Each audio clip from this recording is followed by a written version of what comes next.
Matematik tahun 3 muka surat 121. Bahagi isi padu cecair. Soalan A, 39 liter bahagi dengan 3.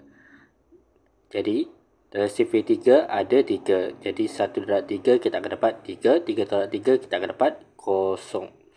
9 turun bawah menjadi 9. Dalam sifar 3 ada 9 betul tak? Iaitu 3/3 kita akan dapat 9. 9 tolak 9 kita akan dapat bakinya 0. Jadi jawapannya adalah 13 liter. Soalan B, 912 ml bahagi dengan 6. Jadi dalam sifar 6 ada tak 9? Tak ada. Yang ada 6 iaitu 1/6 kita akan dapat 6. 9 tolak 6 kita akan dapat bakinya 3. 1 ni turun ke bawah. Dalam sifar 6 ada tak 31? Tak ada. Jadi 5 darab 6 darab 5 darab 6 kita akan dapat 30. 31 tolak 30 kita akan dapat bahagiannya 1. 2 ni turun ke bawah menjadi 12. Dalam sifar 6 ada 12 iaitu 6 darab dengan 2 kita akan dapat 12.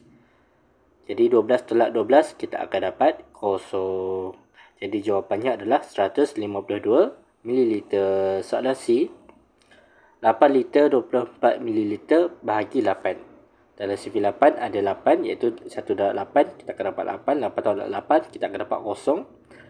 Dalam sifar 8 ada tak 24? Ada iaitu 8 darab dengan 3 kita akan dapat 24. 24 tolak 24 kita akan dapat 0 bakinya. Jadi jawapannya adalah 1 liter 3 ml. Soalan D, 7 liter 50 ml bahagi dengan 5. Jadi dalam sifar 5 ada tak 7? Tak ada. Yang ada 5 iaitu 1/5 kita akan dapat 5.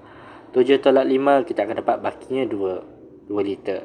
Jadi 2 liter ni masih ada baki. Jadi ianya kena convert ataupun kena tukarkan kepada mililiter. Menjadi 2000 mililiter. So kenapa 2000? Sebab 1 liter sama dengan 1000 mililiter. So pelajar kena ingat benda ni. Jadi 2000 tambah 50 kita akan dapat 2050 mililiter. Jadi dalam sifar 5 ada tak 20? Ada iaitu 4 darab dengan 5 kita akan dapat 20. 20 tolak 20 kita akan dapat 0. Lepas tu 5 ni turun ke bawah.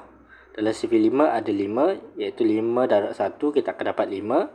5 tolak 5 kita akan dapat bakinya 0. 0 yang ini turun ke bawah. Dalam sifar 5 tak ada 0. Kita letak 0.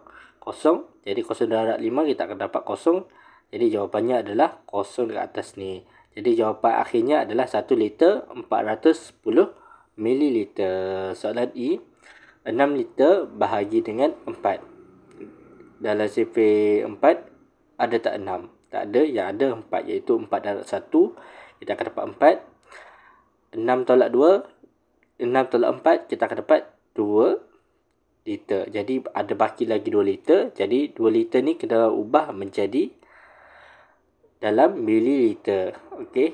Jadi 2000 mililiter.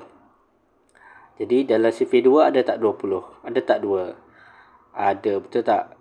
Jadi dalam sifar 2 dalam sifar 4 ada tak 20?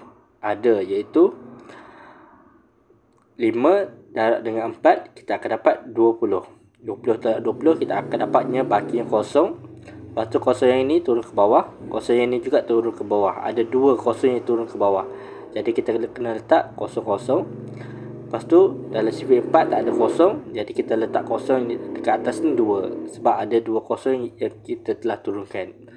Jadi jawapan akhirnya 0 tolak 0 kita akan dapat 0. Jadi jawapan akhirnya adalah 1 liter 500 mililiter. Warnakan petak huruf mengikut turutan jawapan di atas. Kereta apakah yang tidak dipanggil kereta? Jadi berdasarkan jawapan dekat sini, kita warnakan dekat sini perkataannya. Jadi kita dapat perkataannya TEKSI. Jawapannya adalah taksi. Jadi ini adalah jawapannya.